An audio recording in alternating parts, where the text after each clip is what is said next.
자, 넘어가시면 162페이지로 가세요. 자, 이게 전산회계 1급에서는 안 나왔던 내용입니다. 그래서 여기는 좀 설명을 하고 갈게요. 자, 162페이지 회계 변경 및 오류 수정 외. 자, 시험 문제 이론 문제로 어쩌다 한 문제 나오는 겁니다. 그렇게 자주 나오는 문제는 아니에요. 근데 설명을 안 드린 부분이라서 설명을 하고 넘어갈 겁니다. 자, 회계 변경 및 오류 수정 외. 그래서 제1절에 보시면 회계 변경의 의의라는 게 있어요. 자, 회계 변경의 의의는 원래 기업 회계 기준에서 인정된 회계 기준을 인정된 회계 기준으로 바꾸는 거다. 간단하게 설명드릴게요. 우리 회사에서 재고자산 평가 방법을 선입선출법을 쓰고 있었어요. 그런데 이게 안 맞는 것 같아서 이동평균법으로 바꿨단 말이에요. 자, 이렇게 인정된 회계 원칙에서 인정된 회계 원칙으로 바꾸는 걸 회계의 변경이라고 얘기를 합니다. 자, 이 말은 무슨 뜻인지 이해되시죠? 자, 그러면 회계 변경은 크게 또 두 가지로 나눠진다라는 거예요. 자, 밑에 내용 보세요. 회계 변경이란 기업의 경제적 환경 변화에 따라 과거에 채택하였던, 자, 동그라미 치세요. 회계 정책이나 회계적 추정치를 변경하는 것을 말한다. 그래서 회계 변경은 크게 두 가지로 나뉜다는 거예요. 하나는 정책의 변경이 있고요. 두 번째는 추정의 변경이라는 게 있어요. 정책의 변경은 지금처럼 방법을 바꾸는 걸 주로 정책의 변경이라고 하고요. 추정의 변경은 말 그대로 추정치를 변경하는 거예요. 가장 대표적인 형태가 뭐가 있냐면 우리가 그동안 회사에서 대손율을 1%로 잡고 있었는데 이건 좀 안 맞는다. 우리 회사의 환경상 안 맞는다. 그래서 우리는 대손율을 2%로 바꾸겠다. 이런 걸 추정의 변경이라고 해요. 크게는 이렇게 두 가지로 구분을 하고 있다라는 얘기고요. 그 내용을 먼저 보면 163페이지 한번 보세요. 자, 163페이지에 회계 변경의 유형 그래갖고 1번에 회계 정책의 변경, 2번에 회계 추정의 변경 나오죠? 자, 그래서 이거 종류는 꼭 기억을 하셔야 돼요. 자, 그러면 박스 안에 보세요. 박스 안에 회계 정책의 변경은 이런 게 회계 정책의 변경이다. 그래서 1번에 재고자산의 평가 방법의 변경, 선입선출법에서 평균법으로 변경한다든지, 그 다음에 유가증권의 취득 단가 산정 방법, 통평균법에서 이동평균법으로 바꾼다든지, 그 다음에 표시 통화를 바꾼다든지, 우리가 원이냐, 달러냐, 이런 식으로. 그 다음에 유형자산의 평가 모형, 원가법을 쓰는 데도 있고, 재평가 모형을 쓰는 데도 있다고 그랬잖아요. 그죠? 이렇게 방법을 바꾸는 거가 거의 대부분 정책의 변경입니다. 그래서 여러분이 기억을 하실 땐 방법을 바꾼다 그러면 정책의 변경이다 이렇게 보시면 좋을 것 같고요. 이번에 추정의 변경. 그래서 밑에 박스 보세요. 자, 1번에 유형자산의 내용연수 원래 추정이죠. 단종가치도 추정이죠. 그죠? 그리고 감가상각 방법을 변경하는 거. 근데 감가상각 자체가 추정을 너무 많이 갖고 있잖아요. 그쵸? 그래서 정액법에서 정률법으로 바꾼다든지 뭐 정렬법에서 생산량 비례법으로 바뀐다든지 이것도 추정의 변경으로 보는 겁니다. 헷갈리지 말으셔야 돼요. 아까 우리 방법 바꾸는 건 정책의 변경이라고 그랬잖아요. 근데 감가상각은 추정이 너무 많이 들어있어서 이건 그냥 추정의 변경으로 본다. 그 다음에 2번에 채권의 대손율 변경하는 거. 좀 전에 얘기했던 거 대손율. 그 다음에 제품 보증 충당 부채의 추정치를 바꾼다든지. 여러분들 제품 보증 충당 부채가 뭐예요? 한 번도 설명 안 했나요? 자, 제품 보증 충당 부채가 무슨 뜻이냐면 여러분들 우리가 가전제품 같은 경우에는 보증기간이라는 게 있죠? 그 보증기간 안에 고장이 나면 어떻게 해줘야 돼요? 그냥 무상으로 고쳐줘야 되죠? 그럼 회사 입장에서는 그 고칠 때 들어갈 돈이 있을 거 아니에요. 비용들이. 이거를 미리 부채로 잡아놓는 거예요. 뭐랑 비슷한 느낌이냐? 직원들한테 퇴직금 주려고 퇴직금 따로 모아놓는 거랑 비슷한 개념이에요. 나중에 고장나면 고쳐줘야지 하면서 부채로 잡아놓는 걸 제품 보증 충당 부채라고 얘기를 해요. 자, 이거의 추정치를 변경하는 것도 말 그대로 추정이니까 보증기간 안에 고치를 안 올 수도 있잖아. 그죠? 그래서 추정치고요. 그 다음에 재고자산의 순실현 가능 가액. 상품의 순실현 가능 가액은 그죠? 추정 판매액에다가 추정 판매비를 빼면 되겠죠. 이런 걸 순실현 가능 가치 이렇게 얘기를 하죠. 그럼 말 그대로 얘네들이 다 추정이잖아요. 그죠? 이해되셨나요? 그래서 이런 것들을 변경하는 걸 추정의 변경이라고 한다. 자, 그래서 요 추정의 변경인지 정책의 변경인지를 구분하는 문제가 나와요. 자, 말 나온 김에 한번 볼까요? 뒤에 문제에 그런 게 있어요. 169페이지에 연습 문제 1번 한번 봐보세요. 다음은 기업 회계 기준상 회계 변경의 사례들이다. 성격이 다른 하나는 자, 1번 재고자산의 평가 방법을 선입선출법에서 총평균법으로 변경하였다. 얘는 무슨 변경이죠? 정책의 변경에 해당해요. 그죠? 자, 2번에 매출채권에 대한 대손 설정 비율을 1%에서 2%로 변경하기로 하였다. 얘는 추정의 변경이죠. 3번 정액법으로 감가상각하던 기계장치의 내용연수를 5년에서 8년으로 내용연수를 변경했네요.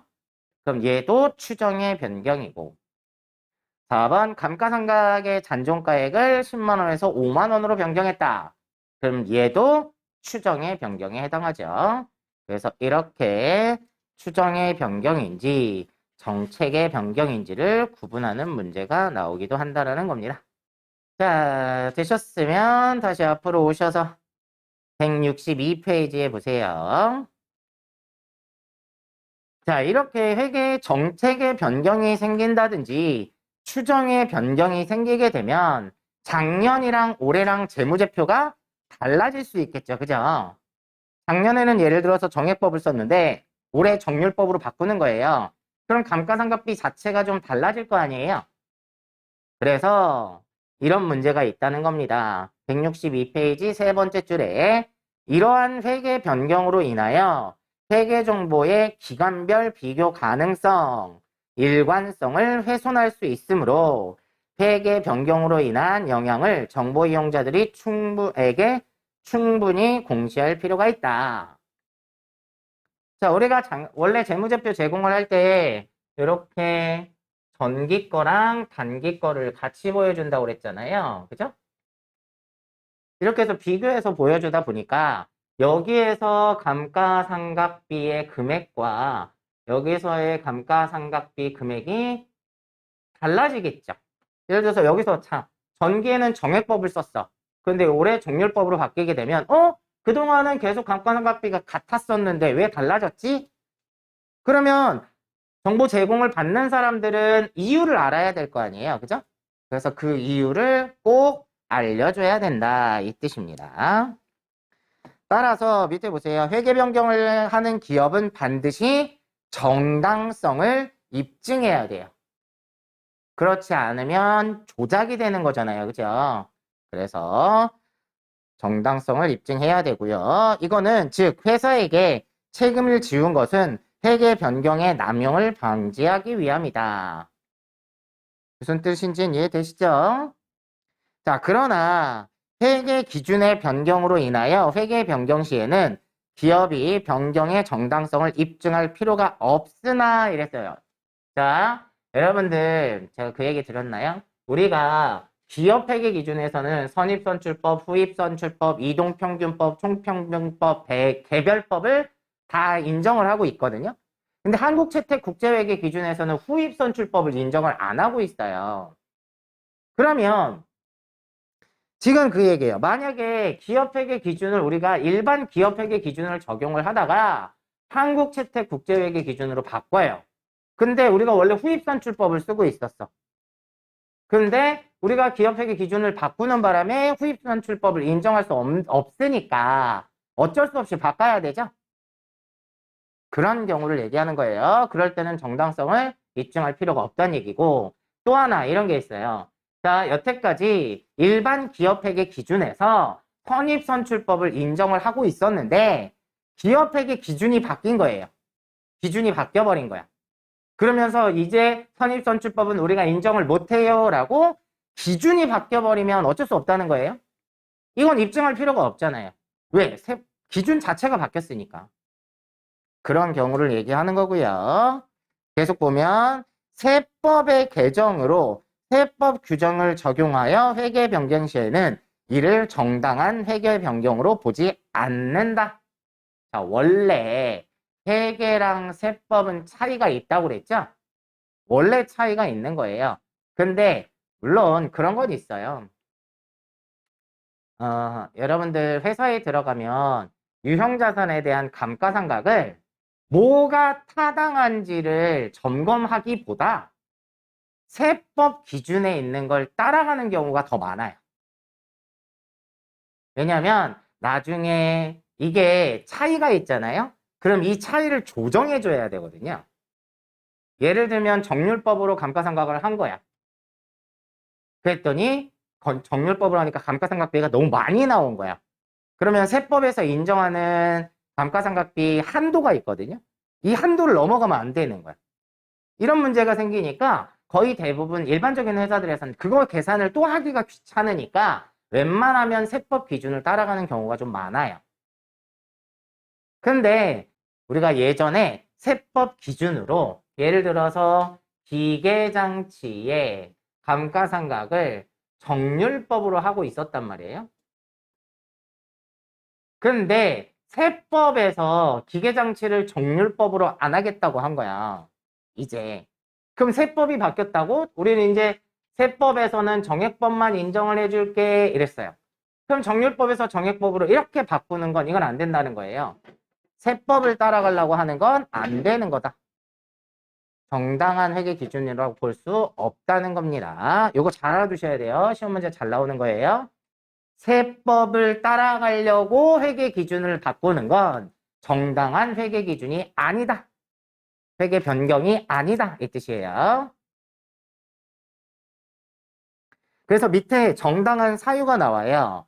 첫 번째는 비자발적. 기업회계 기준이 바뀌어버린 거예요. 그럼 어쩔 수 없이 바뀌는 거죠. 두 번째, 근데 밑에 나와 있죠? 세법의 변경은 정당한 사유가 아니다. 그래놨어요. 자, 이게 비자발적으로 바뀌는 거니까 입증할 필요가 없는 거고.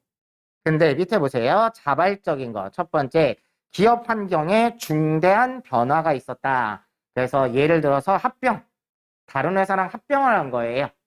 그러면서 어쩔 수 없이 바뀌는 경우가 있을 수 있다는 거예요. 흡수 합병되면.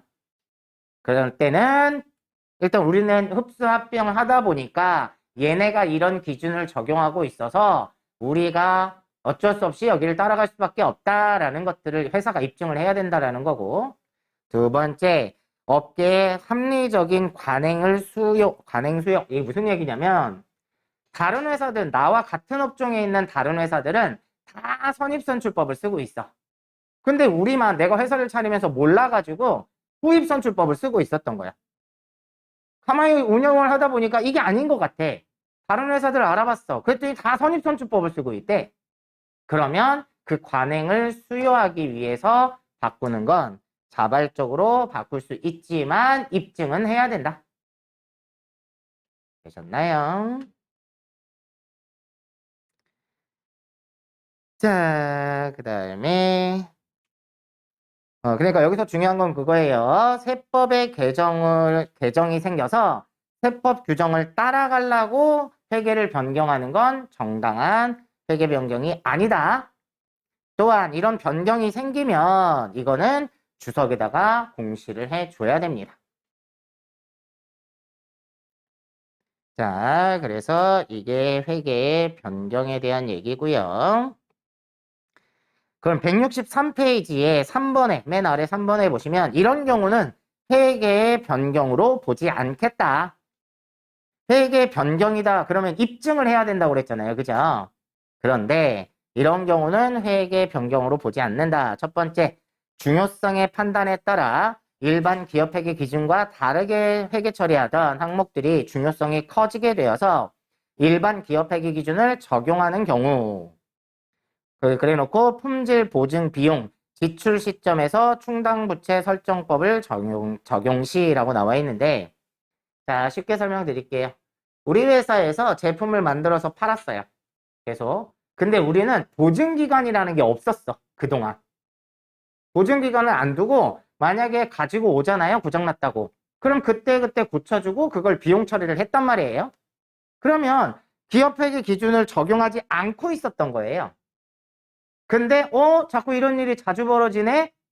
그러면 어떻게 해야 돼? 우리도 제품 보증 충당부채를 설정을 해야 되겠다. 이런 경우. 그러니까 없었던 거, 이 기업회계 기준을 따르지 않던 항목을 기업회계 기준에 맞춰서 적용하는 경우에는 변경이 아니에요. 변경이라는 건 아까 어떤 식이었어요? 인정된 회계 원칙, 회계 원칙을 인정된 회계 원칙으로 바꾸는 게 변경이었지. 인정되지 않는 걸 인정된 회계 원칙으로 바꾸는 건 변경이 아니라는 거예요. 이해되시나요?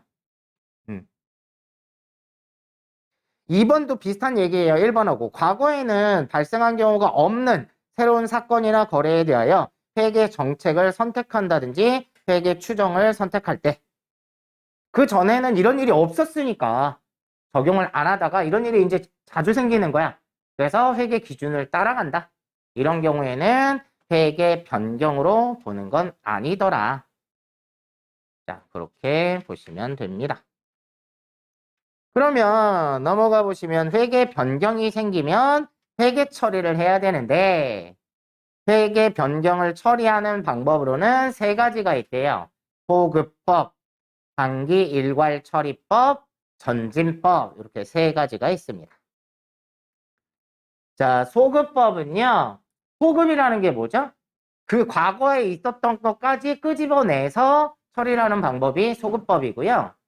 단기 일괄 처리법은 야, 전년도 거 다시 끄집어내다가 또 하려면 귀찮으니까 이번 연도에 단기에 한 번에 처리할게.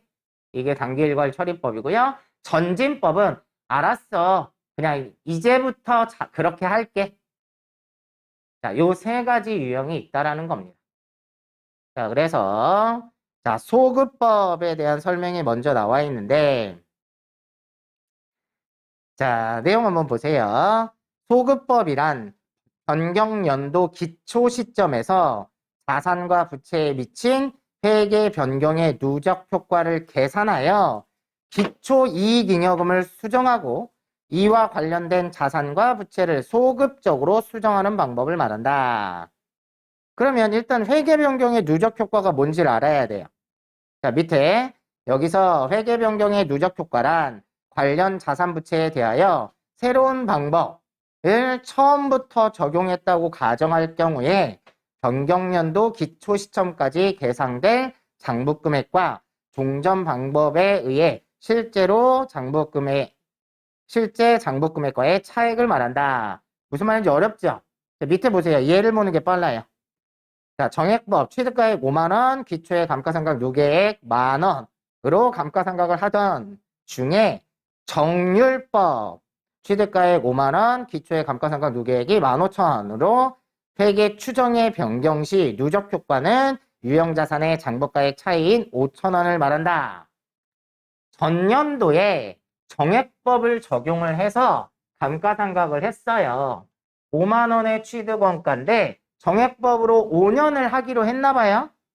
그래서 전년도에 어떻게 했냐면 지금 뭐라고 했죠?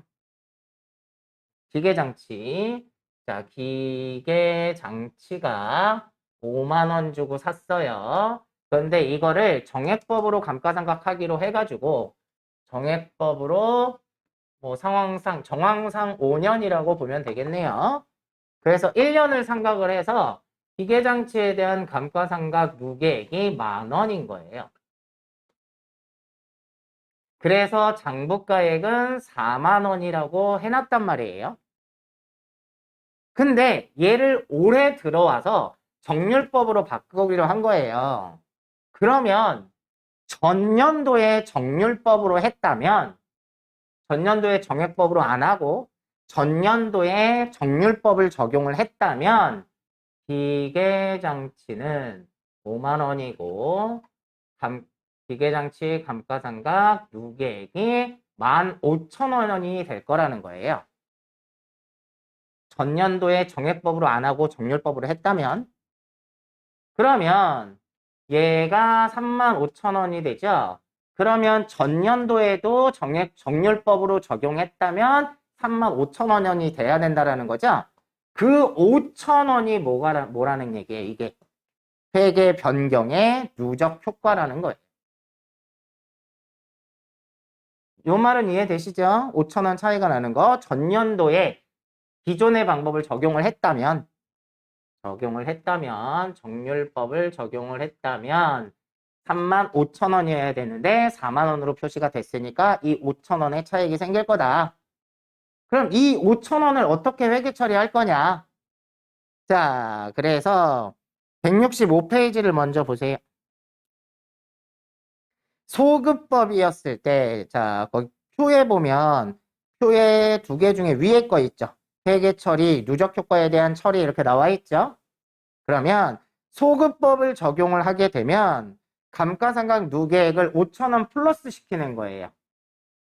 자, 전년도 거 예죠? 전년도 거 예예요. 만원. 만원, 전년도 거. 거기에다가 이 누적 효과를 플러스 시켜줘야 되겠죠? 정률법으로 적용했을 때 15,000원이니까. 되셨나요? 그래서 지금 대변에다가 기계장치 감가상각 누계액 5,000원을 플러스 시켜주는 거예요. 되셨나요? 근데 소급법을 적용을 하게 되면 전년도 거를 끌어와야 된단 말이에요. 그러다 보니까 전년도 말에 2월 이익 잉여금이 있을 거 아니에요. 그죠? 요거를 단기에 기초 2월 이익 잉여금으로 가져오는 거죠. 그럼 얘를 수정을 하라는 거예요. 전년도의 누적 효과니까. 그래서 차변으로 뭐를 빼버려라? 2월 이익 잉여금을 빼라는 거예요. 5,000원. 요 말이 이해되시나요? 그러면 감가상각 누계액이 5,000원이라면 전년도 기준으로 보면 감가상각 B로 했어야 됐을 거 아니에요? 그죠? 근데 감가상각 B로 안 했어. 그러면 이익이 커졌겠죠? 비용이 줄었으니까. 그러니까 이익을 줄여주는 거예요, 다시. 여기까지 이해되셨나요? 그러면 여기서 문제가 생겨요. 기초 2월 이익 잉여금을 5,000원을 빼버렸잖아요. 그럼 여기랑 안 맞을 거 아니야. 전기 거랑 안 맞죠, 금액이? 그러니까 전년도 것도 수정을 해줘야 돼. 그래서 자 164페이지 아까 그 누적효과 설명한 거 밑에 보시면 소급법에는 비교 재무제표를 자 동그라미 치세요. 제작성해야 됩니다. 그래야지 기간별 비교 가능성을 확보할 수 있다는 거죠. 우리가 전기 거랑 단기 거를 같이 보여줘야 되잖아. 근데 단기의 기초 2월 이익잉여금이랑 전기의 기말에 남아있던 2월 이익잉여금이랑 안 맞으면 비교 가능성을 훼손하는 거잖아요. 그죠? 되셨나요? 단, 비교 가능성을 확보를 할 수는 있겠지만 전기 재무제표에 대한 신뢰성이 떨어집니다. 왜요? 제작성 했으니까. 자, 이 말 기억하세요. 시험 문제 나오는 얘기예요. 비교 가능성은 확보가 되겠지만 전년도 재무제표를 재작성했기 때문에 전년도 재무제표에 대한 신뢰성이 떨어진다는 겁니다. 자, 요게 소급법입니다. 소급법. 두 번째 165페이지에 보시면 단기 일괄 처리법 있죠? 그냥 단기에 손익에 반영을 해버리겠다. 그래서 내용 보시면 단기 일괄 처리법은 변경 연도 기초 시점에서 자산과 부채에 미친 누적 효과를 계산해서 이를 변경한 연도의 손익으로 보고 일괄적으로 관련 자산 부채를 수정하는 방법이다. 그래서 얘는 이 기계장치 감가상각 누계액을 회계 변경의 누적 효과다. 여기 160 아까 소급법 밑에 보세요, 표에. 그래서 여기다 이걸 뭘로? 회계 변경의 누적 효과다라고 해서 얘는 이익잉여금 손대지 않아요. 그냥 영업 외 비용으로 처리를 해버리는 거예요. 그래서 그냥 단기에만 영향을 미치게 해주는 거예요. 단기에만. 그러다 보니까 이 방법은 비교 재무제표를 작성할 필요가 없으므로 기간별 비교 가능성을 저해한다. 이 5,000원만큼의 비용이 전기 거에는 적용이 안 되죠? 올해 거만 바꾸는 거니까. 그러니까 비교 가능성을 저해한다라는 거죠. 하지만 이것도 기억하세요. 전년도 재무제표를 재작성하지 않으니까 전기분 재무제표에 대한 신뢰성은 높아지겠죠? 안 바꿨으니까. 비교 가능성은 저해되지만 신뢰성은 높아지더라. 자, 세 번째 전진법은요. 회계 변경의 누적 효과를 계산을 아예 안 하겠다라는 겁니다.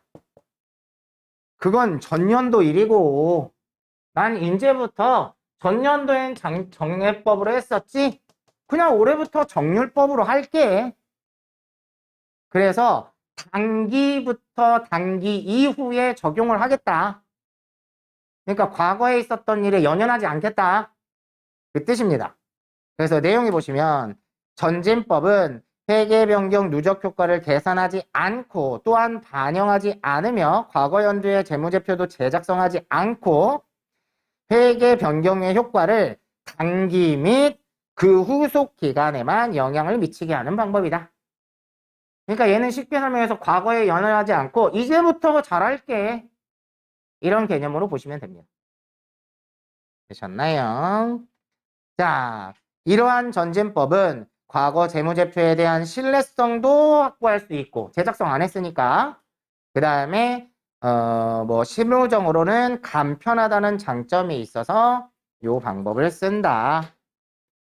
자, 그런데 이게 정해져 있다라는 겁니다.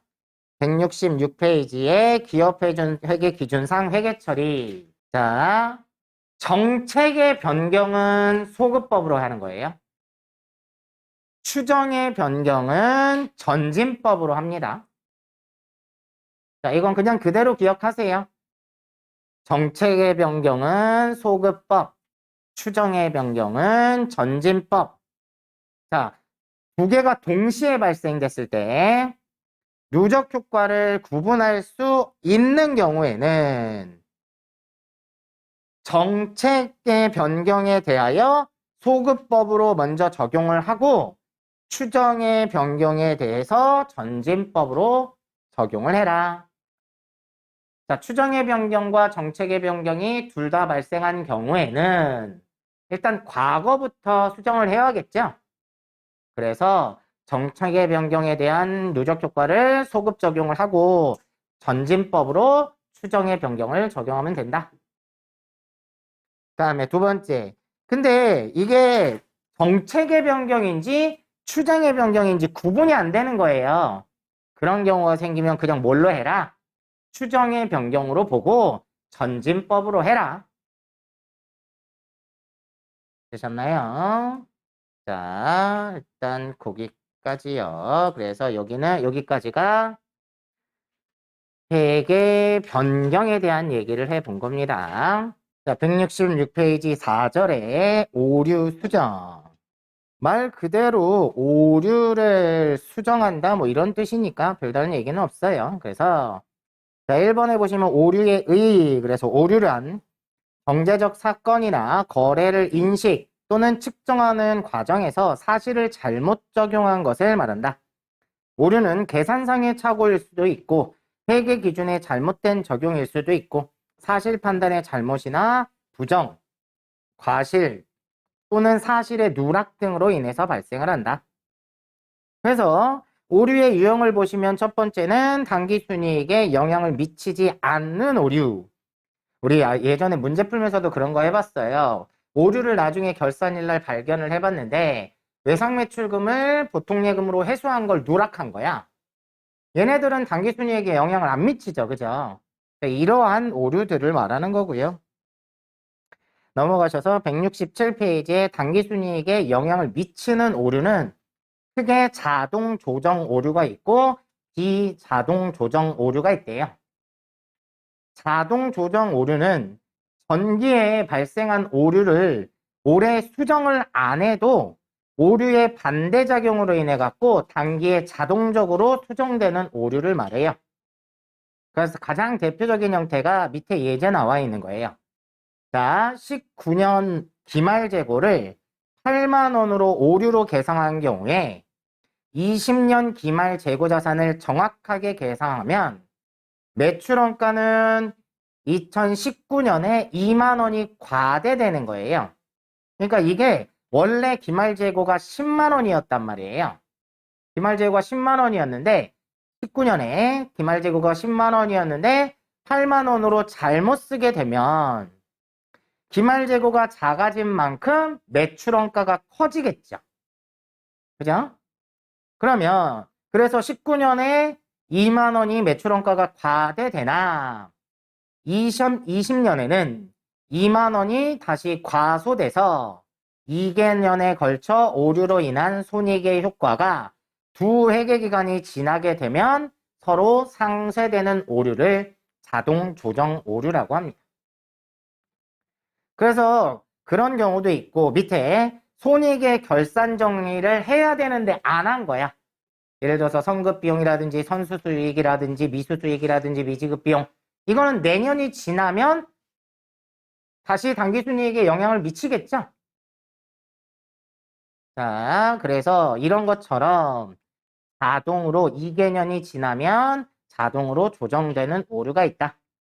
그래서 대표적인 형태가 조금 전에 봤던 기말 재고자산의 과대계상이나 과소계상, 그 다음에 손익의 결산정리, 그 다음에 매출액과 매입액의 기간을 구분을 오류한 경우, 잘못 입력한 경우에 이때는 2개년이 지나면 자동으로 조정이 될 거다.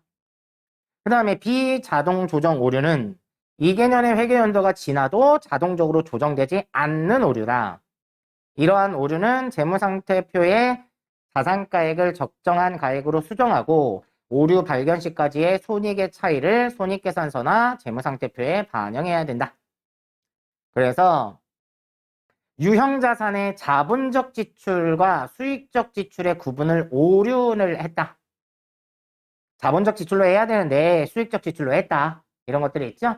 그거는 해가 지나도 안 바뀐다는 얘기예요. 찾아서 수정해주지 않는 이상. 그 다음에 감가상각비를 과대 계상한다든지 과소 계상한다든지 이런 것들은 안 바뀌더라.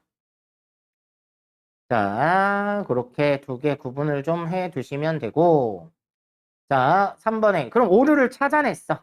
그러면 어떻게 회계 처리를 할 거냐? 자, 오류 수정은 여러분 저번에 우리 문제 풀어봤어요. 전기 오류 수정 손익 있었죠? 그 얘기예요. 그래서 이 오류는 중대한 오류냐 아니냐로 구분을 하시면 돼요. 중대한 오류가 아니라면 그냥 영업 외 손익으로 처리하면 되고 중대한 오류라면 소급법으로 적용을 해야 돼요. 그럼 소급법을 적용하게 되면 어떻게 해야 돼요? 또 전기분 재무제표를 재작성해야 돼요. 되셨나요? 그래서 그거만 잘 기억을 하세요. 그래서 여러분들 시험 문제 나올 때 저번에 우리 분계 문제 풀면서 얘기했는데 900번대냐 300번대냐 전기 오류 수정 손실, 전기 오류 수정 이익을 몇 번대로 적용을 하느냐에 따라 다르다. 그래서 중대한 오류인 경우에는 300번대를 사용하게 될 거고 왜냐면 2월 이익잉여금이 수정돼야 되니까. 그래서 300번대고 중대한 오류가 아니면 그냥 영업의 수익이나 비용인 900번대를 적용을 하면 된다. 그 정도 기억을 하시면 될 것 같습니다. 그래서 168페이지에 그 얘기가 나와요. 중대한 오류면 소급법을 적용을 해서 2월 이익잉여금에 해당하는 전기오류 수정 손익을 사용해야 되고, 중대하지 않은 오류라면 단기 일괄 처리법을 적용해서 그냥 영업의 손익으로 처리할 거다. 그리고 나서 소급법은 2월 이익잉여금이 바뀌니까 전기분 재무제표도 제작성해야 되겠죠? 아까 이 얘기처럼 전기 거랑 단기 거랑 다르면 안 되니까. 그래서 전기 재무제표를 제작성해야 되고, 중대하지 않은 오류인 경우에는 따로 할 필요는 없고 주석에다 공시만 해준다. 그 정도 보시면 되겠습니다. 168페이지 5절에 보면 중소기업 회계 기준 나오는데 이건 보지 마세요. 그렇지 않아도 회계 변경이나 추정 이쪽에서는 한 문제 정도 나오는데 그것도 1년에 6번 정도 시험이 있잖아요. 그러면 그 중에 한 번 내지 2번 나올까? 그 정도 수준이라고 보시면 돼요. 근데 중소기업 기준은 더 안 나와요. 그래서 이 부분은 괜히 머리 아프게 보지 마시고, 자, 이렇게 오류 수정까지 설명을 드렸고요. 연습 문제 풀면서 또 복습을 해보도록 할게요. 169페이지에 연습 문제 객관식 1번은 아까 풀었죠? 자, 2번 보세요. 다음 중 기업 회계 기준상 정당한 회계 변경의 사례로 적합한 것은? 자, 1번 정확한 세무 신고를 위해서 세법 규정을 따를 필요가 있다. 그래서 회계 변경을 한다. 정당한 거라고 그랬어요? 아니라고 그랬죠. 세법을 따라가기 위해서 변경하는 건 정당한 변경으로 보지 않는 거예요. 2번 기업의 기존의 기업 회계 기준에 대한 새로운 해석이 있다. 이 얘기는 기업 회계 기준이 바뀌었다는 얘기예요. 그럼 기업 회계 기준이 바뀌었으니까 그걸 따라가는 건 정당한 회계 변경으로 보는 거죠. 2번이 맞는 거고요. 3번 회사의 상호가 바뀌었다든지 또는 대표이사가 바뀌었다든지 이거는 회계 변경이 아니잖아요. 아예. 4번 주식회사 외부 감사에 대한 법률에 의하여 최초로 회계감사를 받는 경우 얘도 회계 변경하고는 상관없는 얘기네요. 그래서 2번이 답이 되고요. 다음 3번도 똑같은 얘기네요. 다음 중 정당한 회계 변경으로 볼 수 없는 것은 1번 동종산업에 속한 대부분의 기업이 채택한 회계 정책 또는 추정 방법으로 변경함에 있어서 새로운 회계 정책 또는 추정 방법이 종전보다 더 합리적이라고 판단되면 정당한 회계 변경으로 보는 거죠. 그리고 대신에 정당성을 입증을 해줘야 되겠죠. 다음 2번 기업회계 기준의 제정, 개정 또는 기존의 기업회계 기준에 대한 새로운 해석에 따라 회계 변경을 하는 경우 회계 기준이 바뀌어서 따라가는 거예요. 그죠? 그럼 정당한 걸로 보는 거죠. 다음 3번 합병, 사업부, 신설 등 기업 환경의 중대한 변화에 의하여 총 자산이나 매출액, 제품의 구성 등이 현저히 변동됨으로써 종전의 회계 정책을 적용할 경우 재무제표가 왜곡되는 경우 그렇죠? 바꿔줘야 되겠죠? 이때는 정당한 회계 변경으로 보고 4번 세법의 규정에 변경돼서 회계 처리를 변경한다. 세법의 변경이나 세법을 따라가려고 회계 처리를 바꾸는 건 정당한 회계 변경으로 보지 않는다고 했습니다. 다음 넘어가셔서 4번. 다음 중 회계 추정의 변경에 관한 설명 중 가장 옳지 않은 것은 1번 회계 추정의 변경은 점진적으로 회계 처리한다. 맞죠? 정책의 변경은 소급법, 추정의 변경은 전진법으로 해주는 겁니다. 2번 회계 추정 변경 전후에 손익계산서의 항목은 동일한 항목으로 처리한다. 배정 과목은 당연히 동일한 항목이어야 되죠. 방법이 바뀐 거지 명칭이 바뀐 게 아니니까. 예를 들면 아까 대손 추정률을 1%로 하다가 2%로 바꿨어. 그랬다고 대손상각비라는 게 계정 과목이 바뀌는 건 아니죠? 그 얘기고요. 3번 회계 추정의 변경 효과는 당해 변경이 발생한 회계 연도의 다음 회계 연도부터 적용해요. 회계 추정의 변경은 전진법으로 하라고 그랬죠. 전진법은 단기부터 하는 거예요. 다음 연도까지 계속 적용을 시키는 거지 다음 연도부터 바뀌는 건 아니라는 거예요. 그래서 틀린 말입니다. 단기부터 바꿔야 돼요. 그래서 3번이 틀렸고요. 다음 4번 회계 추정에는 대손해 추정, 감가상각 자산의 내용연수 추정 등이 있다. 맞죠? 이런 것들이 추정에 해당하니까. 그래서 4번에는 3번이 틀렸습니다. 다음 5번 회계 변경의 처리 방법에는 소급법, 전진법, 단기 일괄 처리법이 있다. 다음 중 소급법에 관한 설명으로 옳은 것은 자 1번 과거 재무제표에 대한 신뢰성이 유지된다. 자 소급법이면 전기분 재무제표를 다 재작성해야 된다고 그랬죠? 그렇죠? 자 그래서 근데 그러면 전기분 재무제표가 바뀌었으니까 신뢰성은 떨어지겠죠? 다시 작성했으니까. 그러니까 그래서 그 얘기했던 거예요. 비교 가능성은 확보가 되지만 신뢰성은 떨어진다 그랬습니다. 그래서 1번 틀렸고요. 2번 전기 재무제표가 단기와 동일한 회계 처리 방법에 의하므로 기간별 비교 가능성이 향상된다. 이게 맞는 답이죠. 다음 3번 회계 변경의 누적 효과를 단기 손익에 반영하므로 단기 손익이 적정하게 된다. 요거는 단기 손익에 반영한다는 얘기는 단기 일괄 처리법에 대한 얘기예요. 소급법에 대한 얘기가 아니라. 다음 4번 회계 변경의 효과를 미래에 영향을 미치게 하는 방법이므로 기업 회계 기준에서는 회계 추정의 변경에 사용하도록 하고 있다. 4번은 전진법에 대한 설명이죠. 그래서 소급법으로 옳은 건 2번이 답이 됩니다.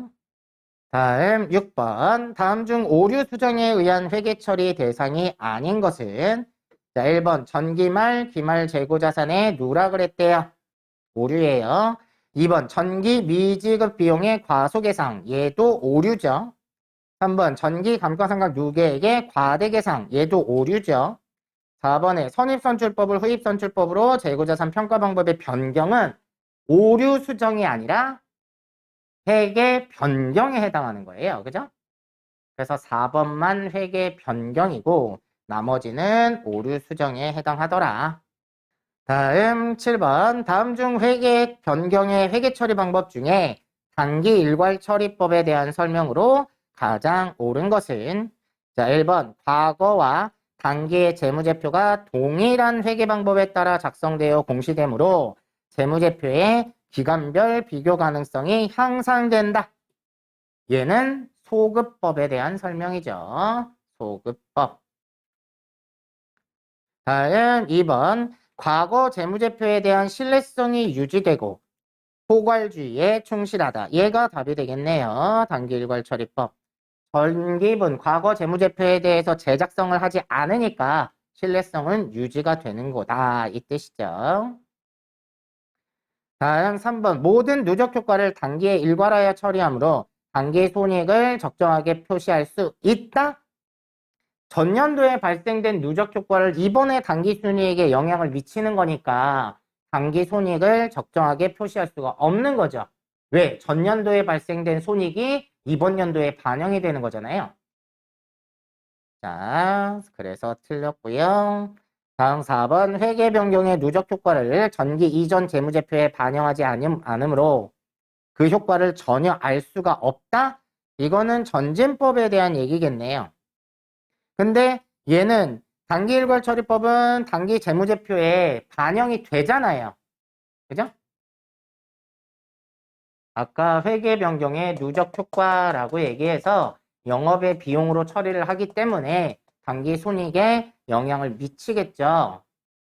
그래서 7번에는 2번이 맞는 거고요. 다음 8번. 다음 중에서 회계 정책의 변경과 추정의 변경에 대한 설명으로 가장 잘못된 것은 자, 1번 회계 추정의 변경은 점진적으로 처리하여 그 효과를 단기와 단기 이후의 기간에 반영한다. 맞습니다. 2번 회계 변경의 효과와 추정의 변경이 동시에 이루어지는 경우에는 정책의 변경에 의한 누적 효과를 먼저 계산해서 소급 적용하고 그 다음에 회계 추정의 변경 효과를 점진적으로 적용을 하는 거죠. 동시에 일어났을 때. 3번 변경된 새로운 회계 정책은 소급하여 적용하고 전기 또는 그 이전의 재무제표를 비교 목적으로 공시하는 경우에 소급 적용에 따른 수정사항을 반영하여 재작성해야 되겠죠? 소급법이니까. 4번 회계 변경의 속성상 그 효과를 회계 정책의 변경 효과와 추정의 변경 효과로 구분하기 불가능하면 추정의 변경으로 보라고 그랬죠. 그래서 4번이 틀렸네요. 자, 다음 9번은 넘어가시고요. 아까 중소기업 특례에 대한 얘기인데 그냥 넘어가도록 하고요. 자, 10번 보세요. 다음 중 회계 변경에 관한 설명으로 옳지 않은 것을 자, 1번 일반 기업 회계 기준에서 회계 정책의 변경을 요구하는 경우에 회계 정책을 변경할 수 있다. 기업 회계 기준을 따르는 거니까 가능한 거죠. 2번 회계 정책의 변경을 반영한 재무제표가 더 신뢰성 있고 목적 적합한 정보를 제공하는 경우에 회계 정책을 변경할 수 있다. 맞죠? 더 신뢰성 있고 목적 적합한 정보를 제공할 수 있으니까. 3번 회계 추정의 변경은 소급하여 적용해요. 추정의 변경은 전진법이라고 그랬죠. 그래서 3번이 틀렸고요. 다음 4번 회계 변경의 속성상 그 효과를 회계 정책의 변경 효과와 추정의 변경 효과로 구분하기 불가능한 경우엔 뭘로 보라고 그랬어요? 추정의 변경으로 보라고 그랬죠. 자, 요 정도 보시면 되겠네요. 그래서 몇 가지만 기억하세요. 회계 변경은 정책의 변경이냐 추정의 변경이냐 구분할 수 있으면 되고 정책의 변경은 소급법, 추정의 변경은 전진법. 소급법인 경우에는 전기분 재무제표를 제작성해야 되니까 비교 가능성은 높아지지만 신뢰성은 떨어지더라. 자, 뭐 이런 내용들, 그 몇 가지 가지고서 지금 시험 문제가 나오는 거니까 크게 어려운 부분은 없을 것 같아요.